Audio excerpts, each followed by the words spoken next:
तो दोस्तों आज हम लोग बात करने वाले हैं sp3d3 हाइब्रिडाइजेशन की।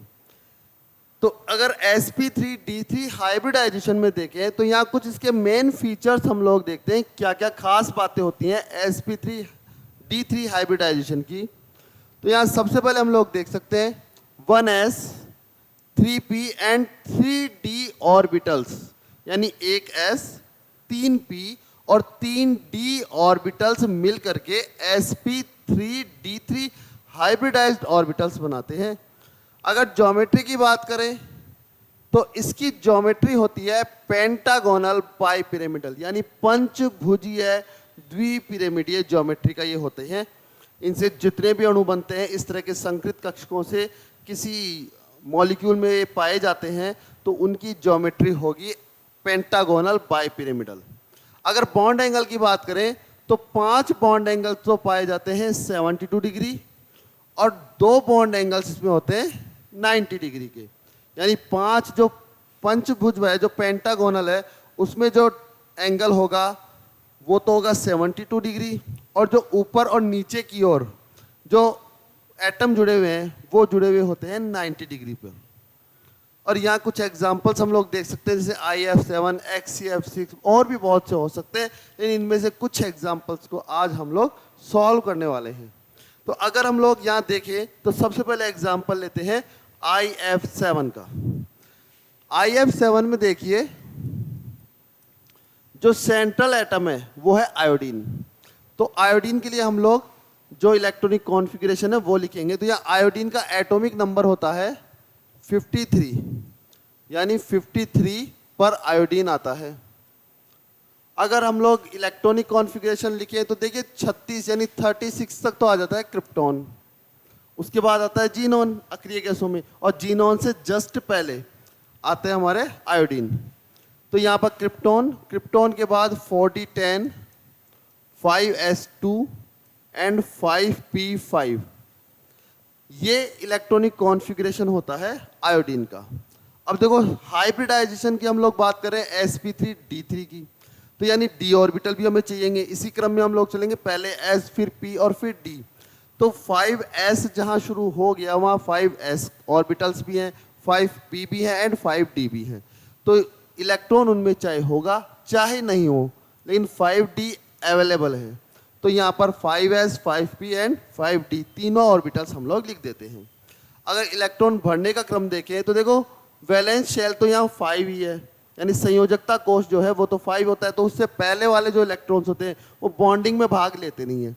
तो इस तरीके से हम लोग देखें तो 5s में 2 इलेक्ट्रॉन्स, 5p ऑर्बिटल में होंगे 5 इलेक्ट्रॉन, पहले सब में एक एक भरेंगे, उसके बाद इनकी पेयरिंग हो जाएगी। और 5d ऑर्बिटल हमारे पास बिल्कुल वैकेंट है। ये तो हो गई इसकी ग्राउंड स्टेट। ग्राउंड स्टेट हम लोगों ने क्यों लिखी है? क्योंकि हमें बॉन्ड बनाने हैं 7, अगर IF7 की बात करें। और अभी यहाँ पर अनपेड इलेक्ट्रॉन की बात करें तो अनपेड इलेक्ट्रॉन हमारे पास है सिर्फ एक, तो और भी अनपेड इलेक्ट्रॉन चाहिएंगे। तो ये जो इलेक्ट्रॉन जो पेयर्ड है ये थोड़ी सी एनर्जी से एक्साइट हो जाएंगे और हाई एनर्जी के जो, हालांकि इतना ज़्यादा ऊर्जा अंतर इनमें होता नहीं है, तो ये जो इलेक्ट्रॉन्स है पेयर्ड इलेक्ट्रॉन्स ये एक्साइटेड होकर 5d ऑर्बिटल में चले जाएंगे। इस कंडीशन में हम लोग लिखें तो एक इलेक्ट्रॉन इधर होगा, 3 इलेक्ट्रॉन यहाँ होंगे 5p में, और d में हमारे पास आ जाएंगे 3 इलेक्ट्रॉन्स, यानी टोटल हम लोगों ने 7 इलेक्ट्रॉन्स भर दिए। 5p के 2 इलेक्ट्रॉन्स और 5s का 1 इलेक्ट्रॉन एक्साइटेड होकर आ गया 5d ऑर्बिटल में।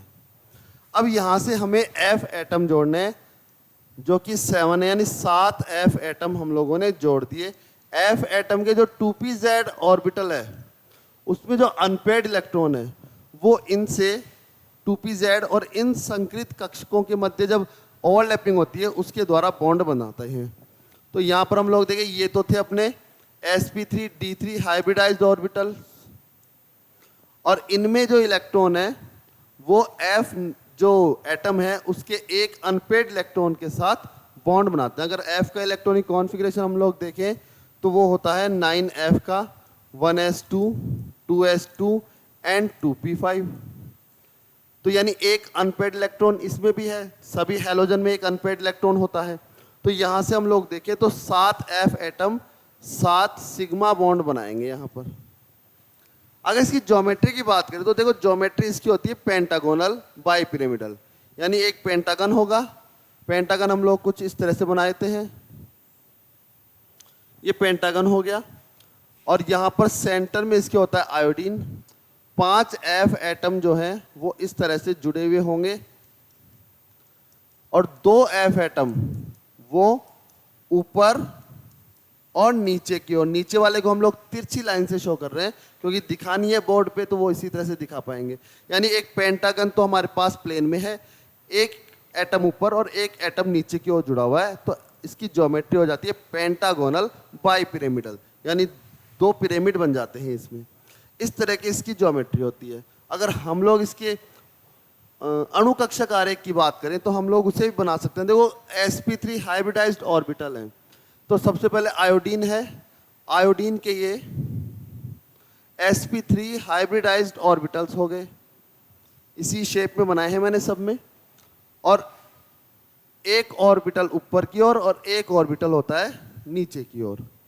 अगर इस शेप की बात करें तो एफ एटम 7 एफ एटम है जिनके 2p z ऑर्बिटल में इलेक्ट्रॉन है, और वो क्या करेंगे, इनके साथ ओवरलैपिंग करेंगे और बॉन्ड बनाएंगे। अगर p ऑर्बिटल की ज्योमेट्री हम लोग जानते ही हैं, डमलाकार होती है, तो यहाँ पर ये p जो ऑर्बिटल हैं 7 p ऑर्बिटल 7 एफ एटम के, वो ओवरलैपिंग द्वारा बॉन्ड बनाते हैं आयोडीन के साथ। या फिर हम लोग कह सकते हैं आयोडीन के हाइब्रिडाइज्ड ऑर्बिटल्स हैं जो sp3d3, उनके साथ ये बॉन्ड बना लेते हैं। अगर हम लोग इन सभी को मिला दें तो हमें वही पेंटागन वाली ज्योमेट्री मिल जाएगी। इस तरीके से ये ज्योमेट्री बन जाती है। ये इसका अणुकक्षक आरेख है। अगर दूसरा एग्जाम्पल और लेना चाहें हम लोग, तो हम लोग ले सकते हैं XeF6 का, यानी जीनोन हेक्साफ्लोराइड XeF6। देखिए जीनोन का एटॉमिक नंबर होता है 54, 54 पर जीनोन आती है। देखिए वैसे तो ये अक्रिय गैस है, नॉर्मली अक्रिय गैसें जो है जल्दी किसी से रिएक्शन करती नहीं है और मॉलिक्यूल बनाती नहीं है, लेकिन फिर भी जीनोन F नेगेटिव यानी फ्लोराइड और ऑक्साइड के साथ कुछ यौगिक बना लेते हैं, जैसे कुछ जीनोन के फ्लोराइड, जीनोन के ऑक्साइड या ऑक्सीफ्लोराइड्स ये बनाते हैं। तो यहाँ पर हम लोग देखें जीनोन का एटॉमिक नंबर होता है 54। अगर इस कंडीशन में देखें तो वही 36 पर क्रिप्टॉन और उसके बाद 4d10, 5s2 एंड 5p6, यानी फुलफिल इलेक्ट्रॉनिक कॉन्फ़िगरेशन होता है यहाँ पर जीनोन का। तो 5p में पूरे 6 इलेक्ट्रॉन्स होते हैं। 5d ऑर्बिटल्स हमारे पास हैं लेकिन वो वेकेंट रहते हैं, तो 5d ऑर्बिटल्स यहाँ वेकेंट है, जिसे हम लोग लिख सकते हैं 0। इस तरीके से अगर इलेक्ट्रॉनिक कॉन्फ़िगरेशन लिखे इनका, यानी इलेक्ट्रॉन फिल करें इनमें, तो p ऑर्बिटल में 6 इलेक्ट्रॉन्स भर दिए हम लोगों ने और 5d ऑर्बिटल्स हमारे पास पूरी तरह से वेकेंट है। ये इसकी ग्राउंड स्टेट कहलाती है। अगर एक्साइटेड स्टेट की बात करें तो देखो यहाँ से कुछ इलेक्ट्रॉन चले जाएंगे 5d ऑर्बिटल में, थोड़ी सी एनर्जी लेते हैं, वो एक्साइटेड हो जाएंगे और वहाँ 5d में चले जाते हैं। अगर 5d में जाते हैं तो देखिए यहाँ पर 2 इलेक्ट्रॉन तो 5s में रह जाएंगे, लेकिन ये जो p ऑर्बिटल वाले तीनों इलेक्ट्रॉन हैं ये चले जाएंगे 5d ऑर्बिटल में। और इस तरह से हम लोग देखें तो sp3d3 हाइब्रिडाइज्ड ऑर्बिटल्स ये बना लेंगे, आपस में मिल करके sp3d3 हाइब्रिडाइज्ड ऑर्बिटल्स बना लेते हैं। ये इसकी एक्साइटेड स्टेट होती है। अगर हम लोग यहाँ देखें तो यहाँ 6f एटम जुड़े हुए हैं, तो 6f atom in 6 unpaired electron के साथ बॉन्ड बनाएंगे और एक लोन पेयर इस मॉलिक्यूल पे रह जाएगा। तो यहाँ से हम लोग देखें तो 6f एटम यहाँ जुड़ जाते हैं। अब हमें पता है कि जो हाइब्रिडाइज्ड ऑर्बिटल्स हैं वो हमेशा सिग्मा बॉन्ड ही बनाते हैं, तो ये बॉन्ड तो बनेंगे सभी बॉन्ड सिग्मा बॉन्ड, और एक लोन पेयर इस मॉलिक्यूल पे रह जाता है हाइब्रिडाइज्ड ऑर्बिटल में। देखो इसमें कोई दिक्कत नहीं है, अनपेड इलेक्ट्रॉन्स होते हैं, यानी हाफ फिल हो, फुल फिल या पूरी तरह से वेकेंट ऑर्बिटल हो, सभी हाइब्रिडाइजेशन में पार्टिसिपेट कर सकते हैं। तो यहाँ हम लोग देखें तो अगर इसकी ज्योमेट्री हम लोग बनाते हैं तो एक तो पेंटागन हो जाएगा और सेंटर में हम लोगों ने ले लिया जीनोन को। अब यहाँ पर देखो 5 F एटम तो जुड़ेंगे 72 डिग्री पर। ये पूरे एंगल होंगे 72 डिग्री और 90 के एंगल पर एक यहाँ F एटम जुड़ जाएगा। हमें 6 ही F एटम जोड़ने हैं, तो 6 F एटम हम लोगों ने इस तरह से जोड़ दिए। अब एक ऑर्बिटल हाइब्रिडाइज्ड है जिसमें लॉन पेयर रह जाएगा। तो इस तरह से इसकी ज्योमेट्री अगर होनी तो चाहिए थी पेंटागोनल बाइपिरामिडल, लेकिन यहाँ पर ज्योमेट्री बन रही है पेंटागोनल पिरामिडल। तो इस तरीके से इसकी ज्योमेट्री पाई जाती है। तो यहाँ पर हम लोग देख सकते हैं बड़ी आसानी से कि एक लोन पेयर जिनोन के ऊपर रह जाता है। इस तरह से ये स्ट्रक्चर होती है। अगर इसका हम लोग अणुकक्षक आरेख बनाए तो जैसे अभी IF7 का बनाया है, सेम उसी तरीके से हम लोग इसका भी बना सकते हैं। तो ये पूरा हम लोगों ने आज sp3d3 हाइब्रिडाइजेशन को समझा है। दोस्तों आज इस तरह से ये हाइब्रिडाइजेशन की सीरीज कंप्लीट हो रही है। तो इस तरह से उम्मीद कर रहा हूँ कि जितने भी हाइब्रिडाइजेशन आप लोगों को समझाए हो बड़े ही अच्छे से समझ में आए होंगे। कुछ मॉलिक्यूल्स के एग्जाम्पल्स हमने नहीं लिए, वो इसलिए नहीं लिए क्योंकि वो मॉलिक्यूल हम लोग VSE PRT में एक्सप्लेन करेंगे।